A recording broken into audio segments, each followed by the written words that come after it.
Hello and welcome to the Hard to Handle Sports Podcast. This is episode number 44. My name is Ismael San Juan. Thank you so much for being here. Today, the Broncos trade for Teddy Bridgewater. How does that shake up the draft? What does that mean? We'll break all of that down. Also, who are the Niners going to target at number 3? Number 1 and number 2 seem to be a lock, but what are they going to do as number 3? The Chiefs trade for Orlando Brown. They rebuild their offensive line. Also, is anyone going to trade for Julio Jones? I'll break down the top teams that should trade for Julio Jones.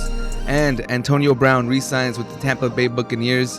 They have brought basically everyone back. They are ready to go at it again this year. And in the Champions League, Real Madrid and Chelsea tie 1-1. Manchester City and PSG just finished today. PSG lose to Manchester City 2-1.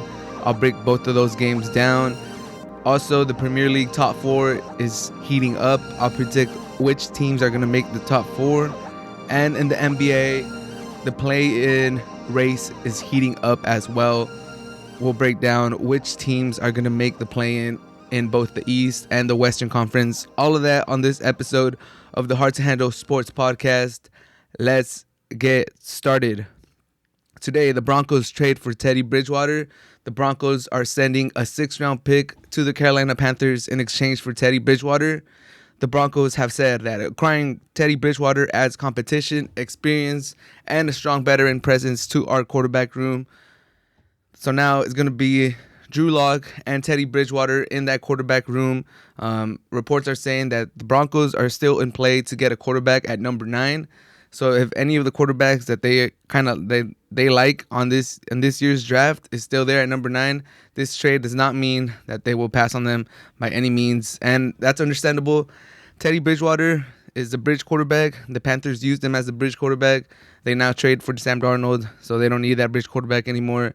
The Broncos, they're still trying to figure out if Drew Lock is the quarterback for the future, or if they just need Teddy Bridgewater to get them to their next phase. Myself personally, I think Teddy Bridgewater, we know who Teddy Bridgewater is. He's 28 years old. He's been in the league for a while now.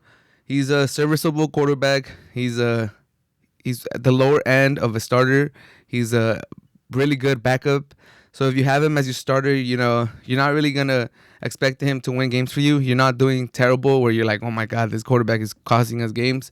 But you know that there's a ceiling on you. And for Drew Lock, he's still young. I think he just finished his 2nd year in the NFL. There's a lot of people that rate him very high. He does make some throws that you're like, wow. But then he makes some decisions that you look at him and you're like, is he ever going to be able to get over that hump? Is he ever going to take care of the football?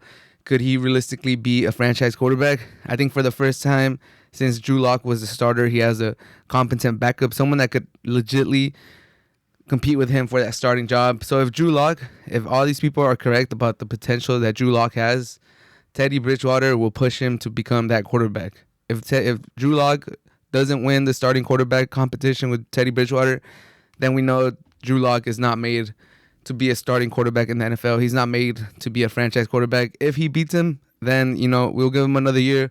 We'll see how he does this year. We'll see if this competition, if bringing in Teddy Bridgewater really pushes him to that next level. So I'm not mad. I actually like this trade by the Broncos. They acquired Teddy Bridgewater. The jury's not out on Drew Lock. I know some people have given up on him. Some people are they're on that Drew Lock train. They're still, putting their chest out there for him, defending him, saying that he could be a franchise quarterback. Myself, I think the jury's still out. I haven't given up on him just yet. He does make some throws sometimes that you're like, okay, this looks like, he could work. Namely, I remember the games against the Chargers. He had like a nice comeback against the Chargers this last season. So I still think he got it. He could still do some good stuff. But Teddy Bridgewater, this is the 2nd time that he's been traded because of Sam Darnold. He got traded from the Jets when they selected Sam Darnold. And now he gets traded from the Panthers because they trade for Sam Darnold. So Teddy Bridgewater and Sam Darnold, I don't think they're the best of friends. Teddy Bridgewater, I think he's a very good professional. Everywhere he's gone, people have raved about him. So I think he'll do a good job with Denver regardless if he's a starter or if he's the backup. Teddy Bridgewater did lower his salary from $17 million to $10 million or $11.5 million. Both numbers are being reported, so I don't know which one's accurate, $10 million or $11.5 million. Point is, Teddy Bridgewater took a pay cut to get out of the Panthers, to get out of Carolina. Now he gets a chance to compete for the starting job in Denver. Panthers will pay $7 million of his $10 million or $11.5 million salary, and Denver will pay the rest. That Teddy Bridgewater experiment ended up being very expensive for the Panthers. They pay him $7 million this year. They paid him $24 million last year. He only played 15 games for them. So Teddy Bridgewater, $31 million for 15 games by the Carolina Panthers, about $2 million per game. That's pretty expensive for Teddy Bridgewater, but they have Sam Darnold now, and they're moving on with him. They might even draft a quarterback too. There's rumors that the Panthers might still get a quarterback at number 8. So we'll see what this means. Some other rumors that are going around because of this trade is that the Broncos believe that Justin Fields and Lance are both going to be gone by number 9. So Teddy Bridgewater is their backup plan. So this is the thought process. The Broncos believe, or the Broncos really want Lance or Fields at number 9. But because they don't think that he's going to be there, either of them are going to be there at number 9, they traded for Teddy Bridgewater to have a backup plan. And people are speculating that the reason they don't think that Fields and Lance are going to be there at number 9 is because the Niners are going to take one of them. So people are saying that the Niners are not going to get Mac Jones. I'll talk on that in a little bit, but that's the craziest pick of this whole draft. Number 3 with the Niners. What are they doing? Like, no one knows what they're doing, or everyone. The draft is tomorrow, and we still don't know what they're doing. So that's, if these rumors are true, and Fields and Lance are both gone at number 9, then that probably means that, in fact, the Niners won't get Mac Jones. But all points are pointing towards Mac Jones, so we'll see. The Broncos general manager George Patton was in Minnesota when they drafted Teddy Bridgewater, so he probably likes what he sees from Teddy Bridgewater. Like I said, Teddy Bridgewater by no means is a bad quarterback. He's serviceable. He doesn't turn the ball over too much. He has talent. He could extend the play with his legs. So he's a reliable quarterback, and they're not paying too much for him. Like $3 to $4.5 million for a quarterback is pennies on the dollar. It's nothing. And he's a serviceable quarterback. And then they get to see if Drew Lock has any fire. They light a fire under Drew Lock, and we'll see how he responds. So I think this is a great trade for the Broncos, and for the Panthers. I think it's a okay trade too. They save some cap, and they get rid of a backup quarterback that they didn't need. So I think it's a win-win for both teams, and we'll see what the Broncos do on draft day. We'll see what the Panthers do on draft day. It's going to be an interesting draft. I'm super excited for this draft, but let me know what you guys think. Do you guys think this is a good trade for the Broncos, or who do you guys think is going to win the quarterback competition for the Broncos? Is it going to be Teddy Bridgewater? Is it going to be Drew Lock? Or is it going to be some other quarterback that they draft? Let me know.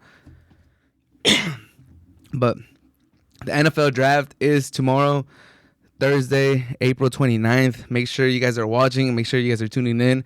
I feel like there's going to be a lot of big moves. There's going to be a lot of surprises. This is the draft that I am the most interested for for a while. I'm super excited about this draft.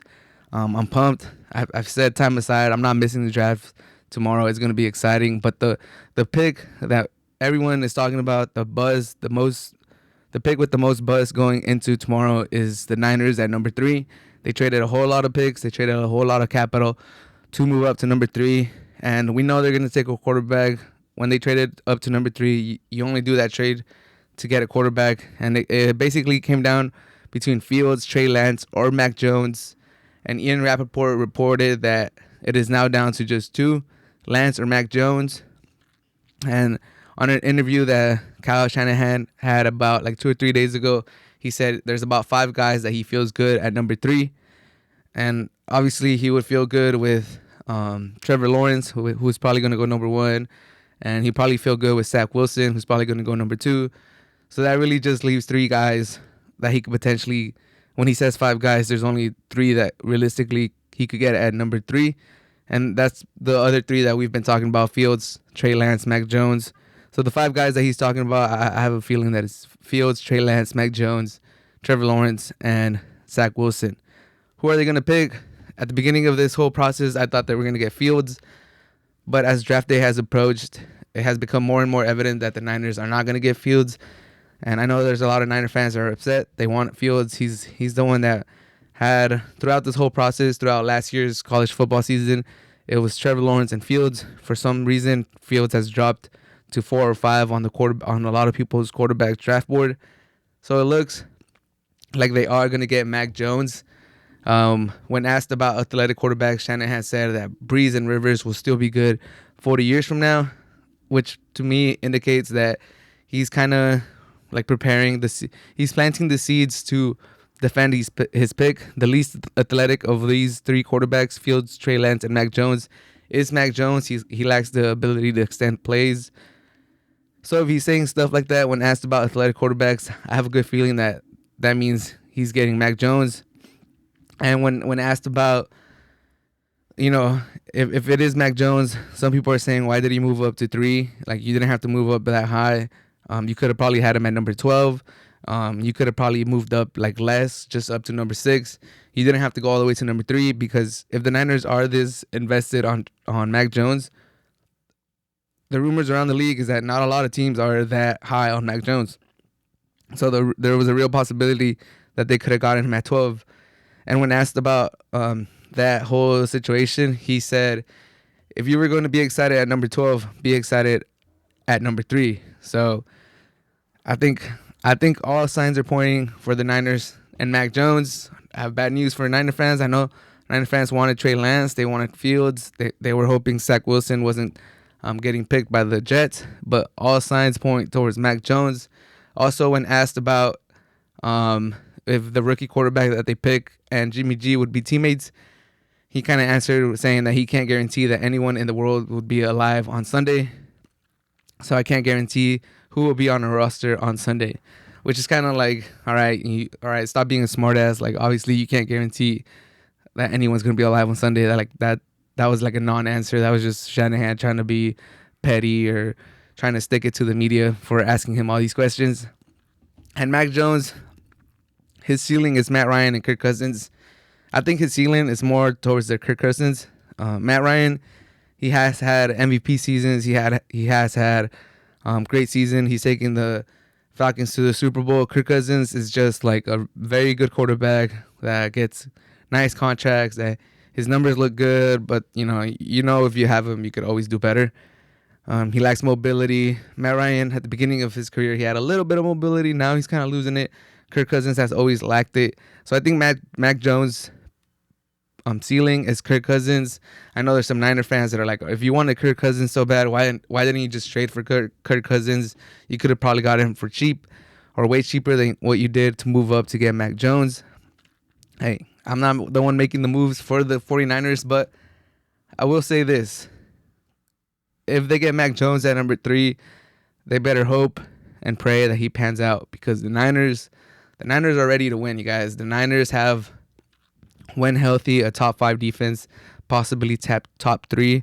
They have a lot of weapons. They have George Kittle, possibly the best tight end in the league, and at worst, he's the number 2 behind Kelsey.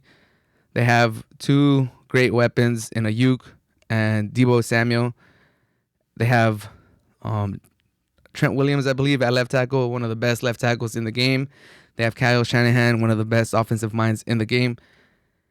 They are ready to win. They're in a tough division, but they are ready to win. They just need someone to get the gang together, galvanize the gang, play great quarterback, and take them there. They are ready to win.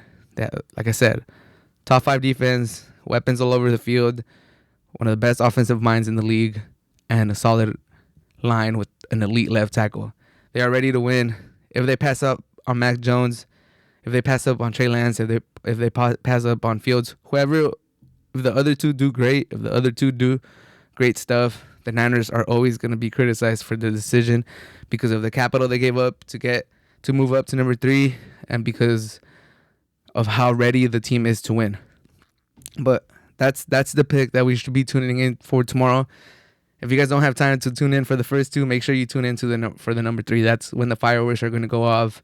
That's when that's the domino effect. That's the first domino to fall for the rest of the draft, and we'll see how that pans out. Like I said earlier, some people have said that the rumors for why the Broncos traded for Teddy Bridgewater is because they believe that Trey Lance and Justin Fields are both not going to be there at number 9. hinting at the possibility that the Niners are going to take one of them. Somebody else is going to take the other. And now the Broncos are left with no quarterback that they want at number 9, meaning that Mac Jones is not the guy at number 3, when all reports are pointing at Mac Jones being there at being the guy at number 3.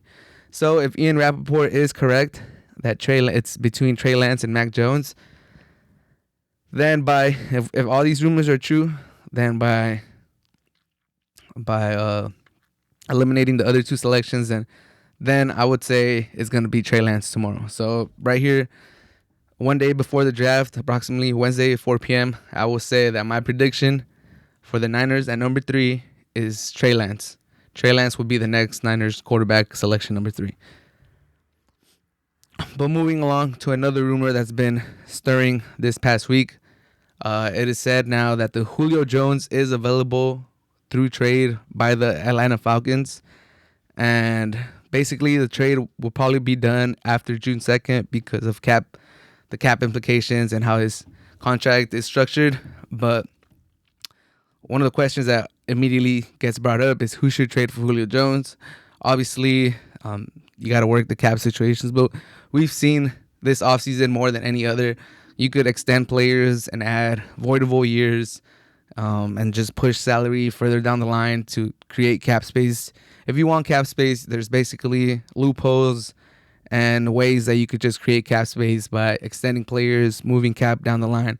So I know some people might reply in the comments, hey, this team doesn't have enough cap for Julio Jones, or hey, this team is cap strapped, there's no way they trade for him.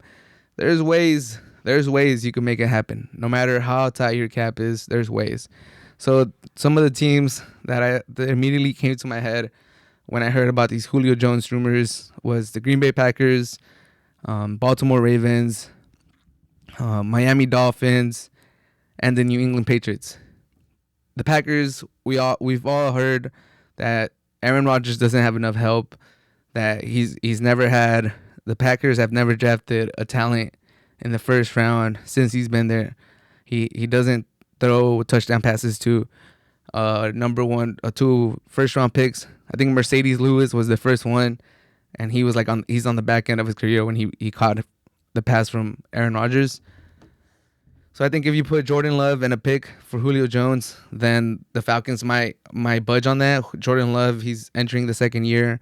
Some teams might be high on him, and you throw in maybe a first round pick, second round pick, and you go get Julio Jones, who didn't play the whole season last year, who the Falcons, if they do go on full rebuild, they'll love to have a young quarterback. They'll love to get Julio Jones off their books.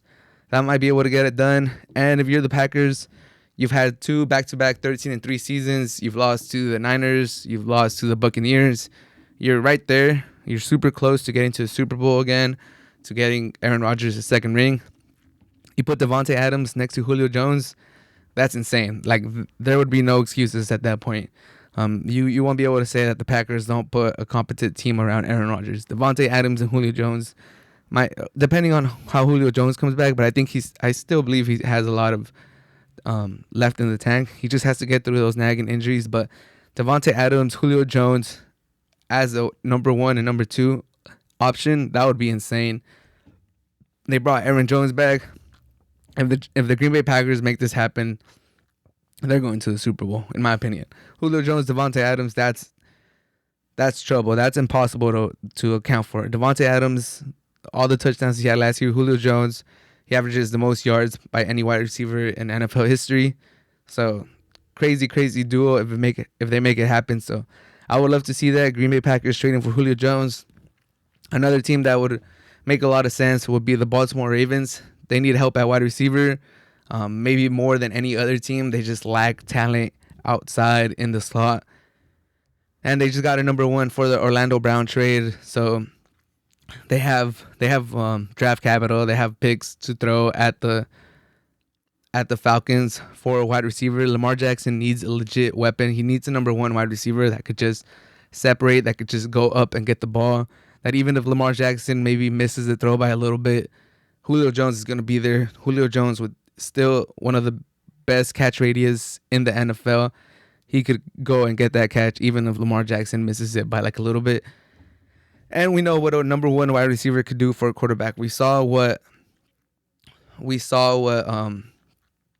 the Bills did when they got Stephon Diggs, how that really helped the Bills and how that offense just opened up.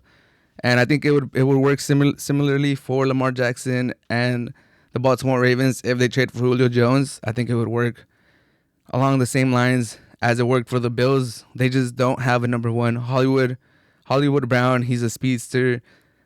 He's entering the third year in the NFL, but he's just not enough. He's not enough. They got like Willie Snead. They got all these like wide receiver threes over there that they're not the number one. They're not number two. They're number three. And Lamar Jackson, he's been asked to do a lot in his first few seasons in the NFL. He already has an MVP, but it's hard to do everything. It's hard to, put the whole team on your back. It's hard when no one out wide puts pressure on the defense. No one out wide really makes the defensive corner like, man, I need to leave my safety back because they might burn me if I don't. So Julio Jones to the Baltimore Ravens, I think that would be another great trade. And another destination, Miami Dolphin. Tua needs weapons to be able to evaluate Tua correctly, to be able to see if you really have a quarterback or if it's time to move on. You need to give him weapons. And there's people are saying that they're going to get a weapon at number 6, which makes a lot of sense. I would be shocked if they don't get a wide receiver or a tight end. If they get Pitts or if they get Jamar Chase, anybody at number 6 to give Tua a weapon. If they're able to get somebody like that at number 6, and they have insane amount of draft capital in these next few years, if they're able to trade for Julio Jones, you give Tua Pitts at number 6, you give him Julio Jones via trade, and now we're looking at weapons. Now we're looking at Tua. Tua has no excuse if you give him those weapons. If you give him Jamar Chase at number 6, and then you give him Julio Jones via trade, and Fuller comes back from his suspension, and Devontae Parker's still there. Now Tua has no excuses, and now you're able to correctly evaluate him, and you're able to see what type of quarterback you have. But I think those 3 make the most sense. But another sleeper team that could be in the mix to trade for Julio Jones is the New England Patriots. They did add 2 of the top tight ends via free agency, Jonnu Smith and Hunter Henry. They're going back to that 2 tight end set that they had with Aaron Hernandez and Gronk. So Hunter Henry, Jonnu Smith, great signings in my opinion by the Patriots. They're going back to their bread and butter. But they also they also signed Nelson Aguilar and Kendrick Bourne, 2 sleeper wide receivers. Nelson Aguilar had probably the best year of his career with the Las Vegas Raiders. Kendrick Bourne, another solid pickup. He's not a number 1. He's probably not a number 2. He's more of a number 3. Nelson Aguilar probably will feel the most comfortable as a number 2, not as a number 1 wide receiver. You put Julio Jones in that mix, he is the true number 1 still. He is, on his day, the best wide receiver in the NFL. So I think he just makes your signings that much better. If you bring Julio Jones in, then Nelson Aguilar's value goes up because as a number 1, he's kind of a lackluster number 1. As a number 2, he's like a really good number 2. And Kendrick Bourne the same. As your number 2, he might be lacking a little bit. As your number 3, then if you have Kendrick Bourne as your number 3, that's pretty solid. And you got your 2 tight ends that are going to be creating a menace down the middle. Now the Patriots are ready to go at it at teams and be a high-scoring team. So we'll see. We'll see if anybody ends up pulling the trigger for Julio Jones. But those are my 4 teams that should make the push for Julio Jones. Green Bay Packers, they got to go. They got to go try to capitalize on another championship. These last few years that Aaron Rodgers is still the man, is the MVP. Baltimore Ravens, they need to help Lamar Jackson take that next step, become that next elite quarterback. Even though he already won an MVP, I think they're still trying to progress him as a thrower, get him that number 1, and then he could be like Josh Allen. He could take that same leap that Josh Allen took this last year. Tua, we still got to evaluate how good Tua is. Give him weapons, give him a legit chance, and we'll see what we have. And the Patriots, if they're serious about being contenders again, being the face of the AFC again, this is it. Go get Julio Jones and turn that team around. But a team that really is the face of the AFC, the Chiefs. The Chiefs lost the Super Bowl 55. They got smacked. They got battered. They had their star quarterback, Patrick Mahomes, running around. And their main problem in that Super Bowl was their offensive line. They were hurt. They were no match for the Buccaneers. And the Chiefs took it to heart. Credit to the Chiefs. They took it to heart. They analyzed the problem, and they fixed it. They spent all their offseason fixing that problem. And their latest acquisition just goes to show how much a team could do when they really want to win, when they really want to be contenders and put the best team forward, put the best team out there. The Chiefs have traded for Orlando Brown Jr. The Chiefs get Orlando Brown Jr. They get a 2021 second-round pick, and they get a 2022 sixth-round pick. And they send to the Ravens 2021 first-round pick, 2021 third-round pick, 2021 fourth-round pick, and a 2022 fifth-round pick. And now the Chiefs are ready to run it back. They have fixed their offensive line. Orlando Brown, he's a Pro Bowler. He didn't want to play right tackle with the Ravens. That's the spot that they were going to put him back in as right tackle. And unfortunately for him, his dad, he was also a left tackle in the NFL, and unfortunately for him, he passed away, I think in 2011. But he made a promise to his dad that he would play left tackle, and now he fulfills that promise to his dad. Getting traded to the Chiefs, he's going to be their starting left tackle. He's going to be the anchor of that offensive line. They are building this offensive line around Orlando Brown. And other notable signings and acquisitions that the Chiefs have made this offseason. They signed Joe Thuney for 5 years, $80 million deal. Also, they got Kyle Long to come out of retirement. He's going to play guard or tackle. They signed Austin Blythe from the Rams. He was their starting center last year. Their starting guard, Laurent Duvernay-Tardif, is coming back from opting out of the 2020 season. So all in all, the Chiefs have signed three offensive linemen through free agency. They got 2 offensive linemen coming back from opt-outs, and they trade for Orlando Brown. That's a lot of people. That's a lot of manpower that is coming back to the offensive line. They saw how overmatched they were to the Buccaneers in the Super Bowl, and they fixed it. They're keeping their promise to Patrick Mahomes that they're going to always have a competitive team, and they're going to look out for their quarterback. And by all means, all these signings, all these trades, all these players coming back, the Chiefs are being a Class A organizations for Patrick Mahomes. They're looking at him. They're like, we understand that you're our generational talent and that our window is now. As long as you're in your prime, that's our window. We're going to try to take care of you. We're going to try to put the best team that we can around you. And as long as you keep playing like that, we're always going to have a chance. So I tip my hat to the Chiefs. I tip my hat to Andy Reid, to their general manager, for making these moves and building an offensive line for Patrick Mahomes so that he could stay upright, so that he could continue to terrorize the NFL.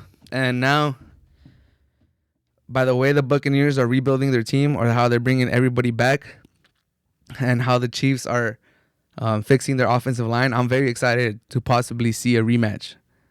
A beefed up Chiefs offensive line going at it against the Buccaneers, and how they brought everybody back. That would be amazing. That would be I would be all for it. I would not be against a rematch next year of the Chiefs versus the Buccaneers, just to see how it would play out now that the Chiefs have a legit offensive line. And this also got me thinking, poor Russell Wilson. There's been rumors that he wants to get out, that, you know, he might be going to the Bears, he might be going to the Cowboys, going to the Raiders. There's a lot of teams that were in the Russell Wilson sweepstakes. But man, he's been running for his life his whole career, and he's been asking the Seahawks to give him a competent offensive line for as long as I can remember. And the Seahawks have just not been able to make the requirement. They don't go for it, or they've missed in the drafts, or they haven't signed the players. But the Chiefs, in one offseason, they saw what the problem was. They saw what Patrick Mahomes needed, and they went out to get it. They traded for a Pro Bowl left tackle. They signed a Pro Bowl left guard. They signed a starting center. They're getting players back. They're making moves. And now Russell Wilson's probably in Seattle thinking like, man, I wish my Seahawks, I wish my team did the same thing that they're doing for Patrick Mahomes. But we'll see. We'll see how that saga ends. If he stays with the Seahawks, if he moves on. But like I said, I gotta tip my hat to the Chiefs for rebuilding their offensive line. They analyzed their problem. It was easy. It was apparent, and you didn't have to be a great offensive mind. You didn't have to be a guru to see what the problem was with the Chiefs in the Super Bowl. It was their offensive line. They couldn't protect. They couldn't keep Patrick Mahomes in the pocket. He was running for his life, and the Chiefs addressed it. And the final piece was trading for Orlando Brown Jr. So I wish Orlando Brown Jr. the best. I'm happy for him. I'm happy that he got to keep his promise to his dad. He's now a left tackle, just like his dad. And I'm excited to see how the Chiefs play in 2021. And I would not be mad if we get a Buccaneers versus Chiefs rematch in the Super Bowl. And speaking of the Buccaneers, today on August 28th, Antonio Brown signs with the Buccaneers on a 1-year deal, $3.1 million fully guaranteed. Tom Brady petitioned for Brown to come back, and he gets it done. Tom Brady, he gets his wishes done. He's probably the most influential man in the NFL. Tom Brady always had a lack of weapons with New England. After Gronk started aging, they couldn't get him wide receivers. They missed on the draft. They weren't signing players in offseason. And now for a second straight year, he gets Mike Evans, Chris Godwin, and Antonio Brown all back. Another year that Antonio Brown is coming back from that episode that he had where he kind of broke down, where it looked like he had lost his life. He has lost his NFL career. It looked like his life was going down the gutter. Now he's back in the NFL again. Last year in the 11 games that he played with the Buccaneers, he contributed. He scored a touchdown in the Super Bowl. Antonio Brown looked like he was ready to be a contributor, but obviously with all that time off in the NFL, he was good, but he was not the old Antonio Brown. He is 1 year older. I think he's 32 now, but it's another year that he's back. It looks like he's still in great shape, so I'm excited to see Antonio Brown. Like when prime Antonio Brown is up there with the top 3, top 4, top 5 wide receivers of all time. Like the 5-year span that he had with the Steelers can compete against any 5 years of any wide receivers, even Jerry Rice. Those 4 or 5 years that Antonio Brown had at the peak of his career with the Steelers were incredible, were amazing. 100 plus yards, 1,500 yard season, 100 plus catch seasons. Like it was nothing. It was incredible what he was doing. So another year back, another year with Tom Brady, another year in that Buccaneers offense with Bruce Arians. I think that would do wonders. I'm excited to see if Antonio Brown is able to get back to his old self. And also I want to give Mike Greenberg, Director of Football Operations, and Jason Light, the General Manager for the Buccaneers. I think both of them deserve a round of applause. I was just giving the Chiefs General Manager some credit for how he rebuilt the Chiefs offensive line, how they were able to analyze their problems and, rebuild their offensive line, address it this offseason. Same thing could be said for Mike Greenberg and Jason Light. They see their window. They see that Tom Brady is 42 years old, 43 years old. He probably, we keep seeing that Tom Brady's going to retire, but eventually it's going to become true. Like how many years does he realistically have left? Probably 2, probably 3, maybe 4. But the point is, Mike Greenberg and Jason Light know that this is their window. This is their time to win, and they did everything in their power to bring everybody back, to run it back again with the Buccaneers. All 22 starters are back. The 16 players that had the most snaps for their offense are all back. Every single notable contributor from last year's Super Bowl winning roster is back, and I applaud them. I applaud Mike Greenberg. I applaud Jason Light for what they're doing. I wish more teams would do this. I wish more teams would push all their chips to the center. I like when teams do that. I like when they show how much they want to win, how aggressive they are. I don't like teams that they get good, they get to the playoffs, they're a consistent playoff team, and they don't make moves. They don't make any signings. They don't do any trades. They don't try to work the cap to get another player. They let people walk. They're just happy being a playoff team, and they never push all the chips in. And that's not what Mike Greenberg and Jason Light are doing. They're clearly going for it again this year. Whether it was to bring Chris Godwin back on a tag, it was re-sign all these players. They're making it happen. Ndamukong Suh's back. Antonio Brown is back. Chris Godwin is back. Everyone is back basically. And now in tomorrow's NFL draft, they get to just draft for whoever is the best player available on the board. And I just have to applaud them. I like what they're doing. And I wish more teams did that. I wish more teams saw their roster and be like, we could win with this roster. Let's push all the chips in. Let's not let players walk. Let's keep going at it and see how good this team could realistically be.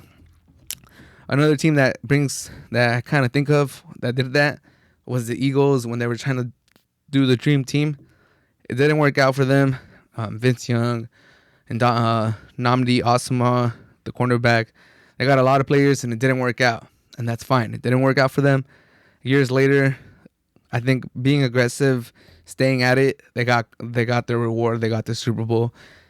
Albeit it was a completely different team, but that team showed that they were willing to push all the chips in, and maybe the football gods thanked them a couple years later when they won that Super Bowl against the Patriots. But I like seeing teams push for it, go for it.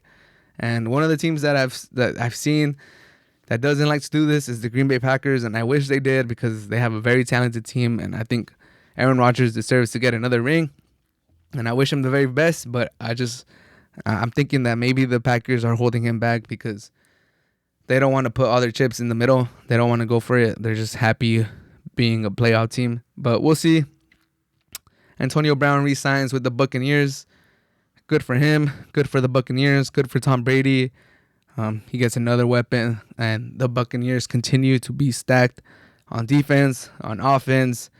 Everywhere you look, the Buccaneers are deep, and this is just another player to their arsenal for their offense. But good job by the Buccaneers. I like what they're doing. Wish them the best. Like I said, I will not be opposed to a Buccaneers versus Chiefs rematch. But transitioning over to football, to soccer, Champions League semifinals, the first legs are now done. PSG beat Manchester City. Real Madrid tied against Chelsea. Let's talk about this PSG versus Manchester City game that just ended. PSG lose 1-2 to Manchester City. It was a really good game. It was exciting for 90 minutes. I thoroughly enjoyed this game. PSG looked like the better team in the first half. Neymar was dancing all over the City's defense. Marquinhos, in his first game back, was able to score. He gave PSG a 1-0 lead. But the second half belonged to Manchester City. They calmed down. I don't know what Pep Guardiola told them at halftime, but they calmed down. They relaxed. They took it to PSG in the second half. And they were able to score 2 goals in the second half and take a 2-1 lead into next week's game in Manchester. They completely stopped Mbappe all game. Mbappe had 0 shots on target. He did not look dangerous the whole game. He's going to have to perform better in the second leg. And they completely shut down Neymar in the second half. In the first half, Neymar was dancing all over them. He was linking up with his teammates. He was looking dangerous. In the second half, whether it be because PSG dropped back more, they became more defensive. Neymar looked a little isolated. He looked a little alone up there. And it led him to become the over-dribbler, selfish kind of player that he can be sometimes. And I credit that to City more than I blame Neymar. Like Neymar, obviously he's a great player, but when he gets frustrated, when his teammates aren't really there to link up with him, he just reverts back into, like, you know, the over-dribbler that he is, trying to just draw a foul, trying to just toy with the defense when nothing else is going right. And that's what he turned into the second half. So I think it was a masterclass performance by City in the second half. I was thoroughly impressed on how they dominated the game. Their midfield took control of that game too. Gundogan, he looked amazing. Foden looked good.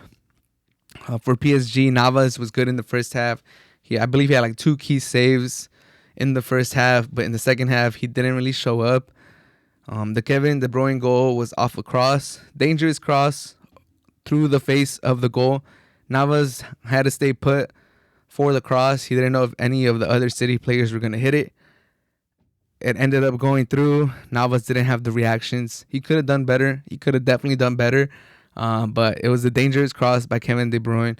And lucky that it went in. But City was knocking on the door. So this goal was not against the run of play by any means. And then the second goal, another mistake by PSG. They conceded a free kick in the top of the 18 box. Dangerous position to give away a free kick. And unfortunately for PSG, Kimpembe turned around. He let the ball pass him. You just can't do that if you're a player on the wall. You're on the wall to defend your goal. You're on the wall to be, a stopper of the ball. Unfortunately for PSG, Kimpembe turns his back to the ball. The ball sneaks right past him. And obviously, Keylor Navas thinks his wall is going to do their job. He's not. He's kind of leaning towards the other side of the wall. The ball passes through the ball. The ball passes through the wall, and Keylor Navas doesn't have the reactions to keep the ball out. So, all in all, it was an exciting 90 minutes of football. I thoroughly enjoyed this game. This was the better of the two semifinal games, in my opinion. And PSG, for all the good they did in the first half, now they're going to go into Manchester next week, and they're going to chase the game. And I think that's dangerous with a team like City. And overall, my final verdict on this game is that City look like they're a top team. They're a top team, top to bottom. They have a great coach. They play as a team. All their players look they're in one string. They all just know what the other players are doing, and they play together as a team. And PSG look like a team with top individuals. They don't always look connected. They don't always look like they're all flowing as 11 players. They just look like they rely on their individual talents, on their individual players a little too much. And when those individual players like Neymar, like Mbappe don't have a great game, then it shows for PSG. It shows that they overly rely on those players. And I think those PSG players kind of take on from their two stars. Neymar kind of lost his head. He got a dumb foul. He committed a dumb foul after they were down 2-1, earning himself a yellow, which is dangerous because if he gets another yellow in the next game, then he misses the final. So that was a dumb foul by Neymar. And then Gay took a red on the challenge to Gundogan. So it's just a bad overall performance by PSG, especially the last 20 minutes in the second half. It was just terrible performance by PSG. But in part, I got to give credit to City because they were super solid defensively, and they took care of the two chances they had, and now they take a lead to Manchester. If PSG have any chance of making a comeback, of turning this tie around, Neymar and Mbappe are going to have a massive game at City in a week. Is it possible? Yeah. Do I see it happening? No. I think City is going to get to their first Champions League final. I think PSG is going to have to chase the game too much in Manchester. And Manchester City is just a better team overall. They're more together. They have better chemistry. They pass the ball better. I think Pep Guardiola gets his revenge against Pochettino for their when he lost to him when he was at Tottenham. So I think this is very deciding. I think PSG got knocked down at home today, and I don't see them coming back in Manchester City. But the other game, the other Champions League semifinal, Real Madrid and Chelsea tied 1-1 in Madrid. This game didn't really have a lot of chances. It was raining very, very hard through most of the game. It just made it hard to play good football. But overall, I think Chelsea was better. Chelsea looked more dangerous. The two best players on the field, in my opinion, were Christian Pulisic and N'Golo Kante. I think they were the two best players in this tie.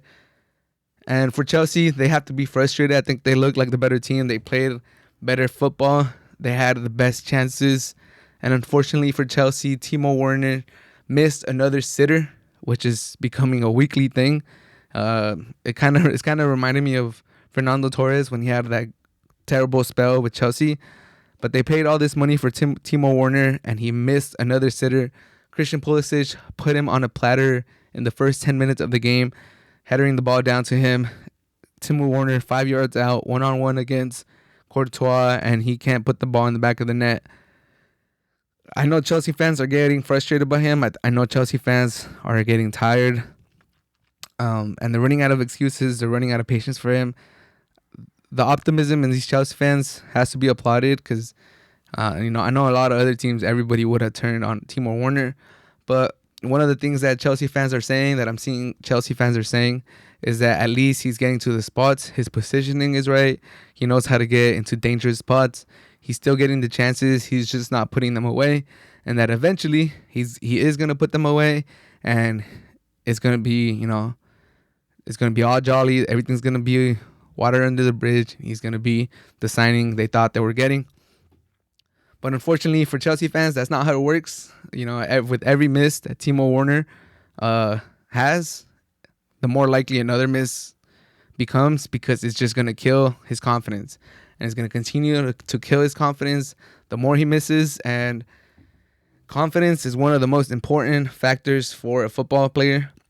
If you don't have confidence, then you lose a lot of your skills. You lose a lot of your talent because you don't think you could do it. You start questioning yourself. And with soccer, everything is so snappy. It's a seconds decision. It just has to come naturally to you. And if you're doubting yourself, you're not able to make those decisions as quickly. You overthink it and you start missing goals. And I think that's what's happening with Timo Werner. Yeah, it's great that his ball movement is great, that he's there in the positions, in the correct time, in the correct place, but he just needs to start putting these chances away. And I feel bad for Tommy Abraham because I don't know if he did something to Thomas Tuchel. I don't know if he said something about his wife, if Thomas Tuchel has some dirt on him. I don't know what Tommy Abraham did, but he's just not getting playing time under Tuchel. He has played about 2 hours since Tuchel became the coach, and he's still the Chelsea top scorer. So I think they are giving Werner way too long of a thread, way too long of a leash. I think he's playing way too much. They need to cut his playing time because it's just not working. I know they paid a lot of money for him. I know that they hope and they wish that this signing pays off, but right now it's just not paying off, and they're leaving chances on the door against teams, and this might end up costing them. Real Madrid, this is their tournament. This is Real Madrid's tournament. They've won this more than any other team.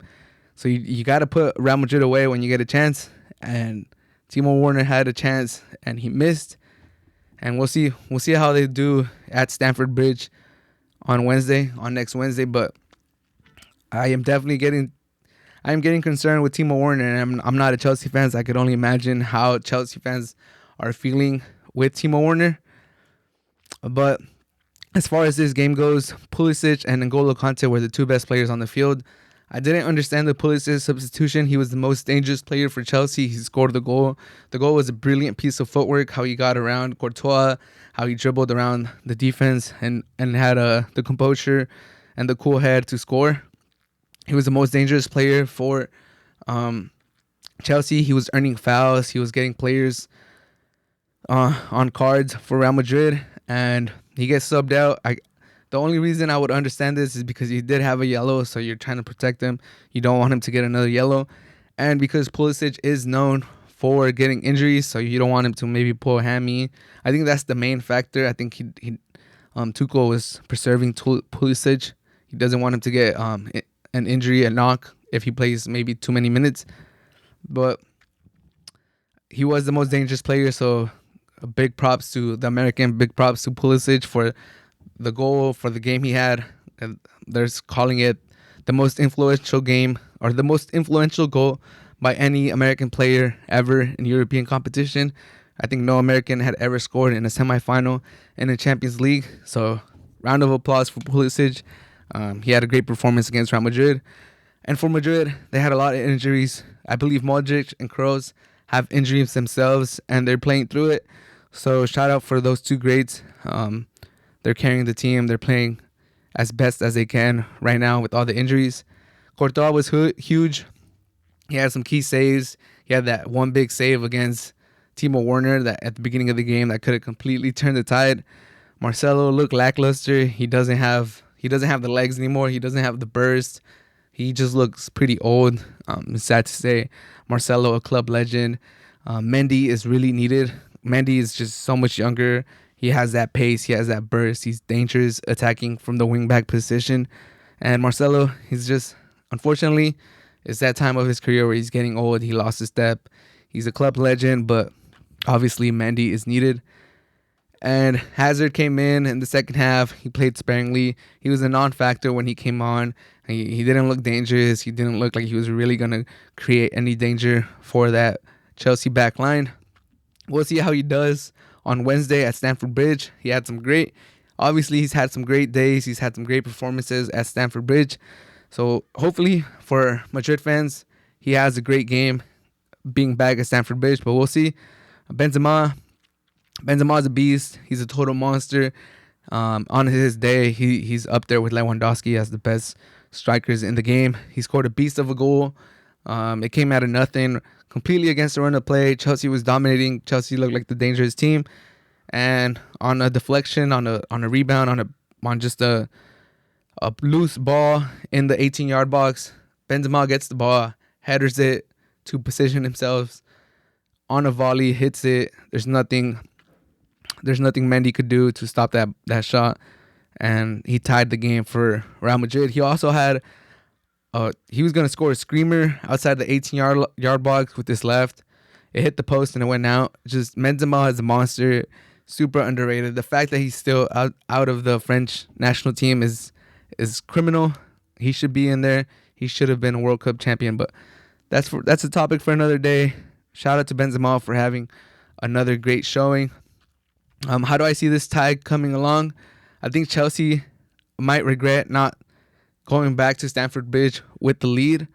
Obviously, Real Madrid have to go to Stamford Bridge, have to go to Chelsea and look for the score, as Chelsea would move on right now with the away goals. But I think Ramos might be back next week. Mendy's going to be back, and Federico Valverde might be back too. So if Real Madrid get all their players back, if Hazard has another week to recover, hopefully we get a good Hazard next week. But Chelsea was definitely the better team this week. They were the better team in Madrid this week, and they go home with the 1-1 victory. I think they might lament that. They might wish that they would have put their chances away. But we'll see. I think it's going to be another tight game. There's not going to be a lot of goals scored at Stamford Bridge. If Real Madrid, I would not be surprised if the scoreline is 0-0 or 1-0 either way. I'm hoping for a 1-0 Real Madrid win, but we'll see. And Chelsea is also in the middle of a top 4 race. The Premier League is coming down. 5 games left for most teams. The top 4 is heating up. Who's going to finish in the top 4? Manchester City, they're guaranteed a top 4 finish. United is almost guaranteed too. They have a substantial lead against everybody else. So basically, it comes down to the last 2 spots, number 3 and number 4. Currently, number 3 is Leicester. They have 62 points. Number 4 is Chelsea with 58. West Ham with 55. Liverpool with 54. And then Tottenham 53. Everton 52. Those are the teams that are still in the race.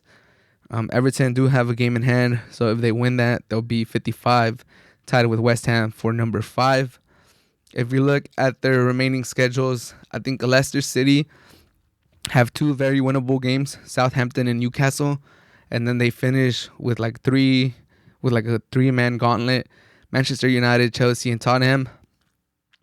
If they beat Southampton and Newcastle, Leicester gets to 68, which almost guarantees them a top 4 finish. And if they're able to pick up 1 win against United, Chelsea, or Tottenham, they will be a top 4 team. Almost, I think 100% if they get 3 wins. So Manchester United at that point might have the number 2 locked up. They will definitely probably have a top 4 finish locked up. So how much effort are United going to put in that game? I don't know. But I do think Leicester is going to be one of the teams. They're going to hold on to the number 3. And at the very least, they're going to hold on to the number 4. So that really, realistically, there's only 1 spot left that these teams are fighting for, and that's the number 4 spot. Like I said, City and United are pretty much in. City guaranteed in. United all but in.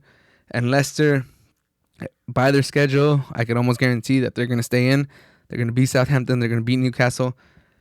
and they just got to pick up some points against United, Chelsea, and Tottenham, and they should be good. If they end up losing to Southampton or dropping points to Southampton and Newcastle, then that would really spice things up. But we're realistically just looking at Chelsea, West Ham, Liverpool, Tottenham, and Everton for that last spot. And I think West Ham has the best chance of getting that last spot. If you look at their schedule, they got Burnley, Everton, Brighton, West Brom, and Southampton. As a Wolves fan, I know Burnley just beat Wolves 4-0, but I think West Ham could take care of them. Brighton doesn't really pose much of a challenge. West Brom is the relegation team. Southampton has really fallen off. Everton, they're like barely there, kind of.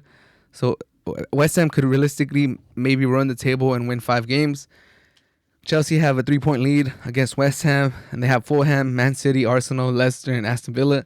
That's a really tough schedule. Manchester City, that's going to be tough. Arsenal, that's going to be tough. Leicester, that's going to be tough. Aston Villa is on a good day, they're tough too. So we'll see how Chelsea finish out. They're still in Champions League too, so you got to think about that. That team might start getting tired. That might put a lot of stress on their roster, and they're also in a cup final, I believe. So we'll see. They're in the FA Cup final, so Chelsea is definitely they're playing for a lot of tournaments right now, deep into the season. That might take a toll. Liverpool have Manchester United, Southampton, West Brom, Burnley, Crystal Palace. Other than the Manchester United game this weekend, their schedule doesn't look really that hard. Southampton, West Brom, Burnley, Crystal Palace. They're not tough oppositions by any means, but they did just tie 1-1 to Newcastle, so I'm losing a lot of faith in Liverpool. Tottenham has Sheffield, Leeds, Wolves, Aston Villa, Leicester. It might come down to Tottenham versus Leicester in the last week in match day 38. But honestly, I don't have faith in Tottenham either. And Everton, they have Aston Villa, West Ham, Sheffield United, Wolves, and Man City. And they have another makeup game that hasn't been scheduled, I believe. But I don't believe in Everton. So the way I'm looking at it is it's really going to come down between Chelsea, West Ham, and Liverpool. And if I was a betting man, I think I would put my money on West Ham. They have the easiest schedule. They're riding a high horse. They're playing good. Moyes is good, coach. I think I would put West Ham as the 4th team. City, United, Leicester, and West Ham. And I think that would be good for football. That would be good for soccer, having City and United, 2 Manchester teams, 2 well-respected teams, they used to be well-respected, but 2 teams that we look at highly, European Super League teams. And then to standing up for the rest of the world, standing up for the rest of the English league. It would be great if Leicester and West Ham are able to nag one of those top 4 spots. That would be great. It would keep the dream alive for all these other teams, seeing Leicester and West Ham end up with the Champions League spots. That's what I'm rooting for, and that's what I'm hoping for. So my prediction for the Premier League top 4 finish would be City, United, Leicester, and West Ham. But luckily for these teams, City and Chelsea are in the Champions League final. So if either of them win it, 5 teams from the Premier League make it to the Champions League. So if it is the 4 that I'm predicting, then Chelsea and Liverpool would have a chance to make the Champions League via the number 5 spot. And moving along, last topic I want to talk about today. I want to make some NBA play-in predictions. There's about 5 or 6 games left, or maybe a little bit more depending on the team, left in the NBA season, and the play-in race is getting real heated. It's getting very heated up. It's catching fire. I think the play-in for the NBA was a great idea. It guarantees that a minimum of 10 teams will play to the end of the season, possibly 12, depending on how the race is going. And right now for the East, I believe there's 12 teams that could still realistically make the top 10 seeds. And for the West, there's like around 10 or 11, depending if you believe that the Pelicans or the Kings still have a chance to make the top 10 spots. And I think this is the best cure for tanking. If you have 12 teams competing for a playoff spot or a play-in spot, then that only leaves 3 teams per conference really going for the number 1 overall pick, which is great for basketball. It incentivizes more teams to play till the end of the season, to not tank, to not give up, and just lose on purpose. And all signs point towards the NBA keeping the play-in tournament moving forward, which I think is a great idea. I love the idea. I think it's great. But on to the predictions. I think for the West, the Pelicans and the Kings look like they won't be able to catch up the 10th place Warriors. So it's going to come down to the Warriors. Or I think they're basically pretty much they're just fighting for the seeding. If they're going to be 7 or 8 or 9 or 10th. In my opinion, I think the Mavs and the Lakers will avoid the play-in. That would be the 5th and the 6th seed. And the Grizzlies will finish 7th, moving ahead of the Blazers. The Blazers will finish 8th. I think the Warriors move up to 9th, and the Spurs finish 10th. In the East, looking at the rankings, I think the Heat will finish 7th, Hornets 8th, Wizards 9th, and the Pacers will hold on to the 10th seed. And then I'm very excited to see the play-ins. If my predictions come true and the Grizzlies are the 7th seed, the Blazers are the 8th seed, and the Warriors are the 9th seed, Spurs 10th, then we would see a Grizzlies versus Blazers, and then we'll see Warriors versus Spurs. I think the Warriors would win, and then I think the Blazers would win, and then it would set up Warriors versus Grizzlies. And then at that point, I think the Warriors have a puncher's chance to beat the Grizzlies, and it would be great to see the Warriors and the Grizzlies both make the NBA playoffs. And for the East, Heat, Hornets, Wizards, Pacers. The Wizards aren't on a mission right now. Russell Westbrook has turned that team around. Once Russell Westbrook turned his season around, it looked like the Wizards turned their season around together with Russell Westbrook and Bradley Beal. The Heat they made the finals last year. They have a lot of talent, but they've been struggling. The Hornets at number 8.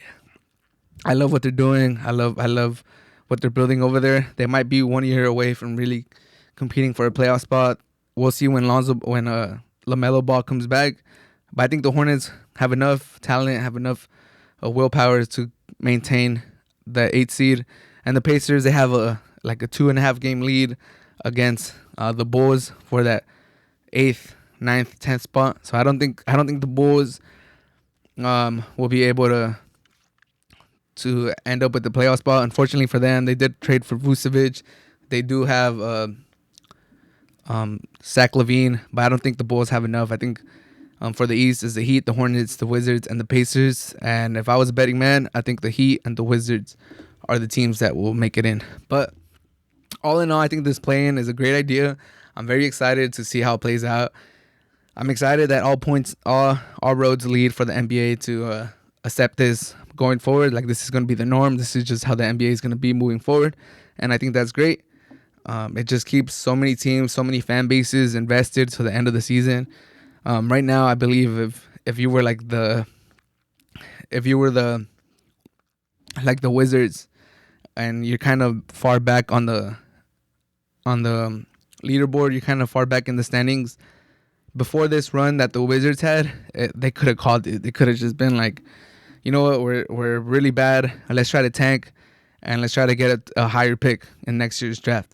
But because of the play-in, I think that incentivizes teams to just see it out to the end of the season. Like, okay, we're like 4 or 5 games behind the 10th seed. Like, if we have a little run right now, we can still make the play-in. We can still make the playoffs. The season's not over. I think that's great, and I'm all for it. And I'm excited to see this play-in. We got to see Curry. We got to see Westbrook. We got to see Bradley Beal in games that matter. Playoff scenario, win and you're in. And I think that's great, because there's a lot of players that, even if Bradley Beal and like Russell Westbrook don't make it to the playoffs, just seeing them in a do or die game against some other team is going to be great. It's going to be great basketball. It's going to be a great showing. So I'm all for that. So I love what the NBA is doing. They're changing the game up. They're changing the seeding up. I think this is one of the best ways to deter teams from tanking, and I'm all for it. There's games on tonight that have a lot of implication. I think the Blazers play the Grizzlies. So stay tuned. It's going to be a tight race to the end. When the play-in is announced, when the season ends, I'll look back at this and see how correct I was. Hopefully I'm right. I would not be mad if another team gets in. Like, if the Bulls with Zach LaVine and Vucevic make it to the playoffs, to the play-in, I won't be mad. Or if the Pelicans end up, going, they still have to play the Warriors 3 times, I believe, so they could catch up to them.